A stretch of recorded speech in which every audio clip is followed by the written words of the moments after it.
नमस्कार। कुसुम private tutorial में आपका स्वागत है। आज हम 12th स्टैंडर्ड की हिंदी की कविता पढ़ेंगे। कविता का नंबर है 5 और उसमें अ और आ ऐसे 2 विभाग हैं। तो पहले हम अ विभाग पढ़ते हैं, जिसका नाम है गुरुबानी, और इसके जो कवि हैं वो हैं गुरु नानक जी। और विद्या परिचय, तो पद काव्य रचना की एक गेय शैली है। इसके विकास का मूल स्रोत लोकगीतों की परंपरा ही माना जा सकता है। हिंदी पद शैली में विभिन्न छंदों का प्रयोग अनेक निश्चित रूपों में हुआ है।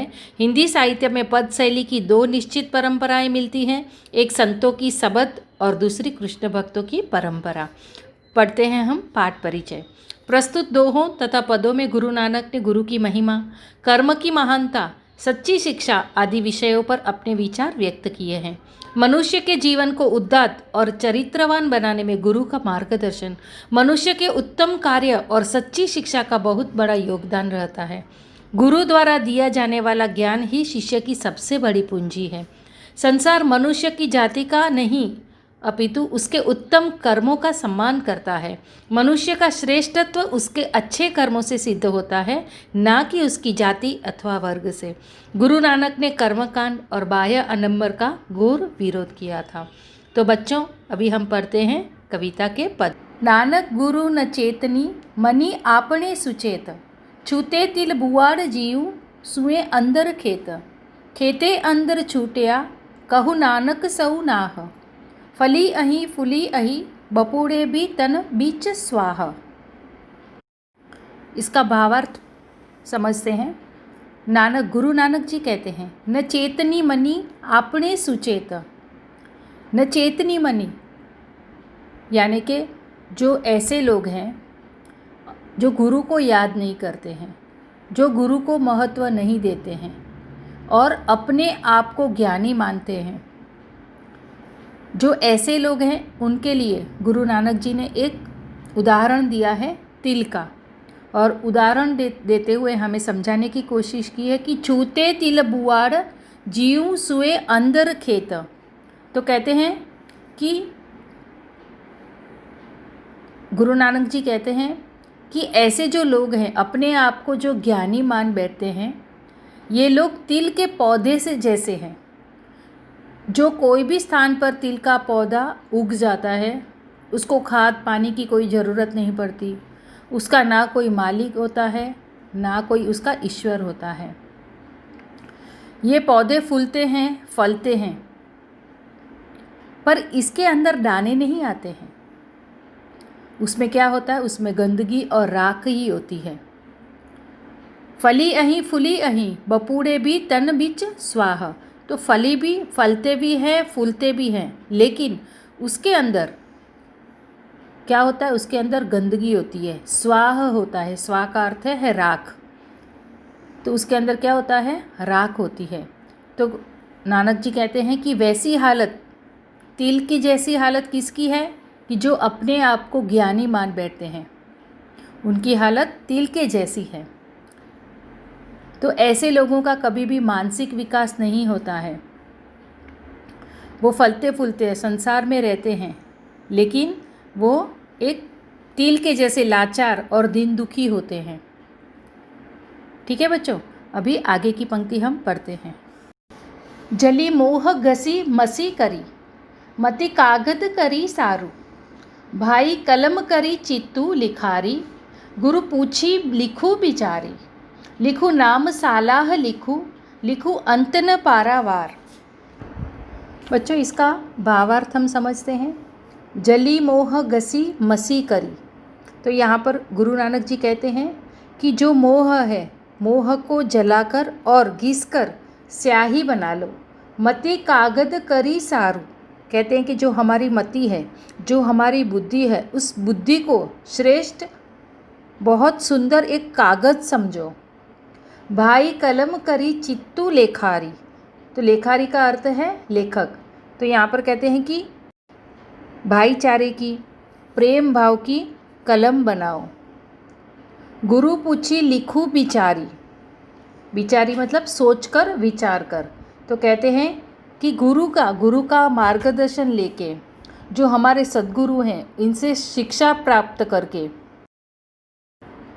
सोच विचार कर ईश्वर के नाम की स्तुति लिखो। और कहते हैं लिखो नाम सालाह लिखो। क्या कहते हैं कि प्रभु का गुणगान व विचार करो, उनका नाम लिखो। लिखो अंत न पारावार। कहते हैं कि उस प्रभु का कोई अंत नहीं है, उसकी कोई सीमा नहीं है। वह तो कैसा है, वह अनंत है। उसका कितना भी गुणगान गा लो, उसका कितना भी विचार कर लो, उसके नाम की कितनी भी स्तुति लिखो, वो ईश्वर कैसा है, अनंत है। आगे का पद हम पढ़ेंगे। मनरे अहिनिसी हरिगुण सारी, जिन खीनु पलु नामुन बिसरे, ते जन विरले संसारी। ज्योति ज्योति मिलाइए सुरति सुरति संजोगु, हिसा हऊ में गतु गए नाही सहसा सोगु। गुरुमुख जीसु हारी मनी बसे, तीसु मेले गुरु संजोग। बच्चों, इसका भावार्थ इस प्रकार है। मनरे अहिनिसी हरि गुण सारी। अहिनिसी मतलब दिन रात, और सारी का अर्थ है स्मरण। तो यहाँ पर गुरु नानक जी कहते हैं कि हे मन, तू दिन रात भगवान के गुणों का स्मरण करता रहे। जिन खीनु पलु नामुन बिसरे, ते जन विरले संसारी। खीनु का अर्थ है जो क्षण भर भी, एक पल के लिए भी नहीं बिसरते हैं, नहीं भूलते हैं। तो ऐसे विरले कैसे हैं इस संसार में? जो ऐसे लोग हैं वो कैसे हैं? विरले हैं। जो व्यक्ति ऐसा है जो एक क्षण के लिए भी अपने भगवान का नाम नहीं भूलता, संसार में ऐसे लोग विरले ही होते हैं। आगे कहते हैं ज्योति ज्योति मिलाइए सुरति सुरति संजोगु। अपनी जी ज्योति है, अपने जो नेत्र है वो ईश्वर में लगाओ, और उसकी जो ज्योति है उस ज्योति से तुम भी प्रकाशित हो जाओ। ईश्वर के साथ तुम भी कैसे हो जाओ? प्रकाशित हो जाओ। आगे कहते हैं हिसा हऊ में गतु गए नाई सहसा सोगु। तुझ में अहम भाव है, जब तक तुम घमंड है तब तक प्रभु के दर्शन नहीं हो सकते हैं। सहसा सोगु मतलब हमें तब तक भगवान के दर्शन, ईश्वर के दर्शन नहीं हो सकते हैं। गुरुमुख जीसु हार मनी बसे, तिसु मिले गुरु संजोग। हार का अर्थ है यहाँ पर जो माला पहनते हैं। तो यहाँ पर कहते हैं कि जिसने भी गुरुमुख जीसु हार मनी बसे, अपने मन के अंदर जो गुरु की माला जपता है, तिसु मेले गुरु संजोग। तो जिसने अपने हृदय में भगवान की नाम की जो माला जिसने पहनी है, उसे ही प्रभु से मिलने का संजोग होता है। वही प्रभु के दर्शन कर लेता है, उसको ही प्रभु के दर्शन मिलते हैं। तो पढ़ते हैं अभी आगे का पद। तेरी गति मिति तू ही जाने, क्या को आखी वखाणे। तू आपे गुप्ता आपे प्रगटू, आपे सब रंग भाणे। साधक सिद्ध गुरु वहु चेले खोजत, फिर ही फरमाणे। समही बधु पाई यह भिक्षा, तेरे दर्शन कऊ कुरवाणे। उसी की प्रभु खेल रचाया, गुरु सुख सोभी होई।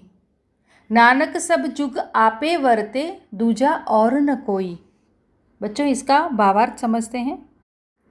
तेरी गति मिति तू ही जाने। गुरु नानक जी कहते हैं कि हे ईश्वर, हे प्रभु, तेरी शक्ति तू ही जाने, सबके रहस्य तू ही तो जानता है।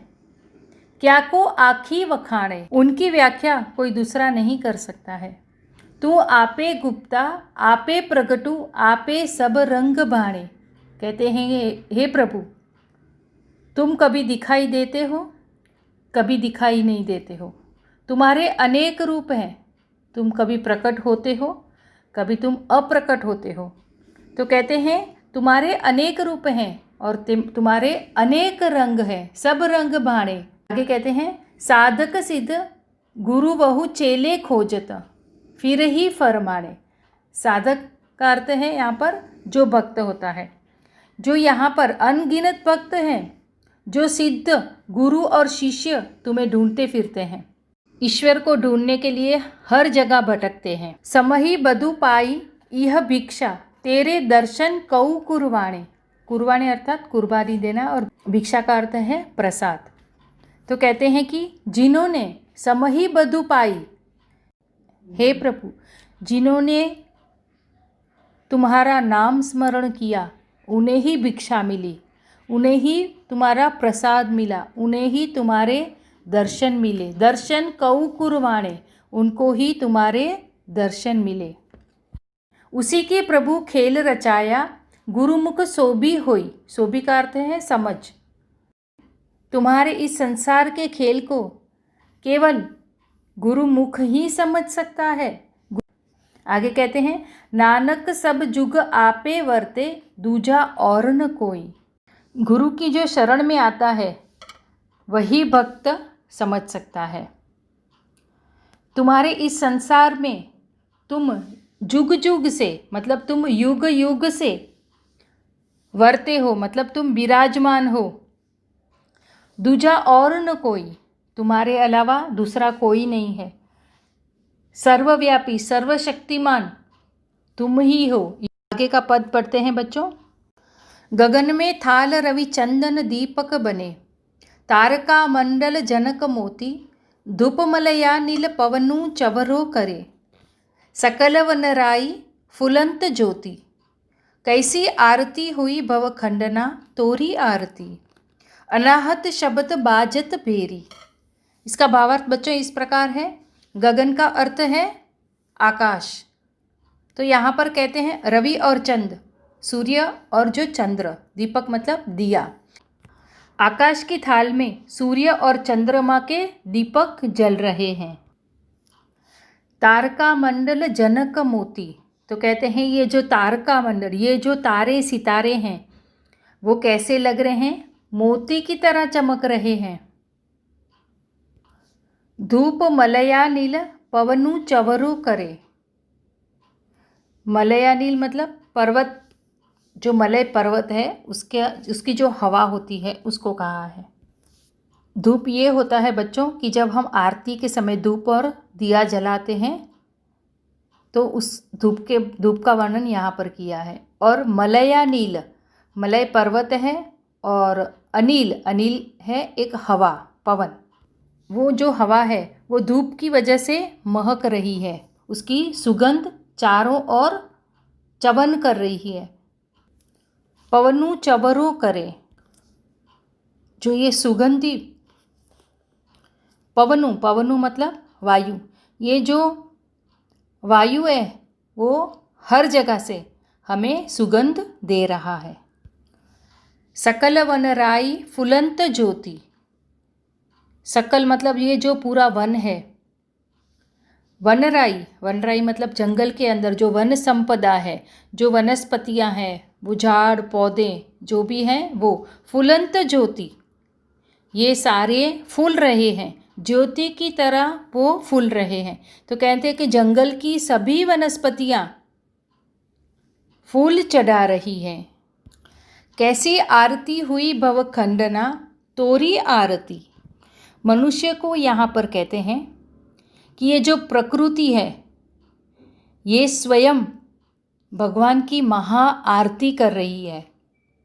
ये प्रकृति इतनी सुंदरता से जो महान आरती कर रही है, तो हे मनुष्य तेरी आरती का क्या महत्व है। अनाहत शब्द बाजत बेरी, अनाहत मतलब जो शाश्वत है, जो कभी मरने वाली नहीं है, जो अमर है। शब्द बाजत बेरी, शब्द जो नाद कर रही है, अनहत नाद जो कर रही है, बाजत बजाना, बेरी मतलब ढोल जो नगाड़ा होता है वो।